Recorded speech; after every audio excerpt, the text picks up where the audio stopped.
Привет, друг! Рад видеть тебя на своем канале. Сегодня мы поговорим о скрежете зубами. Почему он происходит и как с этим бороться, что с этим можно сделать самому. Это очень частая проблема у детей и иногда бывает у взрослых. Меня зовут Дмитрий, я прикладной кинезиолог, массажист с опытом работы более 4 лет. Сейчас я активно развиваю свой канал, делюсь теми знаниями, которые я приобрел в ходе многих обучений. И для меня очень ценна будет ваша поддержка в виде подписки, лайки или комментария. Всем спасибо заранее. Итак, скрежет зубами в основном происходит из-за перенапряжения, из-за гипертонуса жевательной мускулатуры. Это наши массетеры, это наша внешняя и внутренняя крыловидная мышцы. Причин может быть много. То есть, основная это то, что во время ночи наши зубки ищут друг друга. И если наш прикус неправильный, то, собственно, допустим, прикус разной высоты или положение языка неправильное и так далее. То есть есть какие-то нарушения по челюсти, эти мышцы, конечно же, будут перенапрягаться. Ну и много-много следствий. Что делать при этом? Что делать с мышцами? Я сейчас дам несколько способов проработки. И первая мышца, с которой нам нужно работать, это массетеры.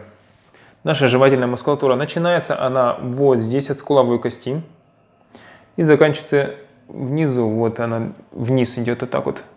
Заканчивается она вот здесь, в нижней части челюсти. Сжав зубки крепко, вы сможете ее почувствовать. То есть вот она напрягается. Что мы с ней делаем? Как мы можем ее проработать? Мы ставим пальчики, идем вдоль мышцы и ищем уплотнение, ищем, где напряжение у нас. У нас, либо у ребенка, вы ищете, да? И если это ребенок, вы можете это напряжение легонечко размассировать, попробовать. Тем самым вы улучшаете кровоток, вы улучшаете лимфоток мышцы и расслабляете ее. Собственно говоря, если это взрослый или более-менее осознанный ребенок в осознанном возрасте, то вы можете становиться на проблемное место и просить ребенка открыть челюсть. Открыть и закрыть.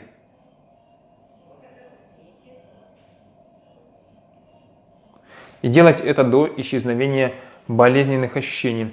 Да, это может быть немножко болезненно, поэтому рассчитывайте силу, делайте аккуратно и делайте до устранения напряжения в мышце.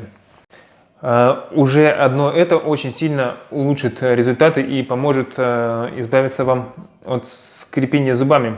Но также желательно проработать и другие мышцы нашей челюсти. Первое это крыловидная мышца.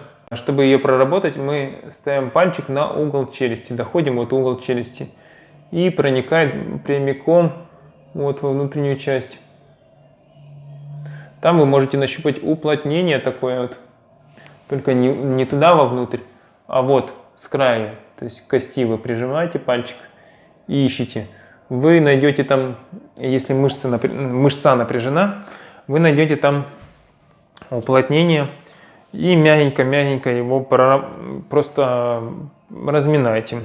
Также еще одна мышца, то есть нужно немножко приоткрыть рот и поставить пальчик вот сюда. Вы почувствуете, то есть поставите пальчик. Если вы откроете рот, то появится болезненность. Это внутренняя крыловидная мышца. Ее нужно разминать до устранения болезненности. Также можно посмещать челюсть вправо-влево. Здесь то же самое, когда вы прорабатываете в эту крыловидную мышцу, можно посмещать челюсть в различных направлениях, вправо-влево. Собственно говоря, такие простые методы помогут устранить скрежет челюстью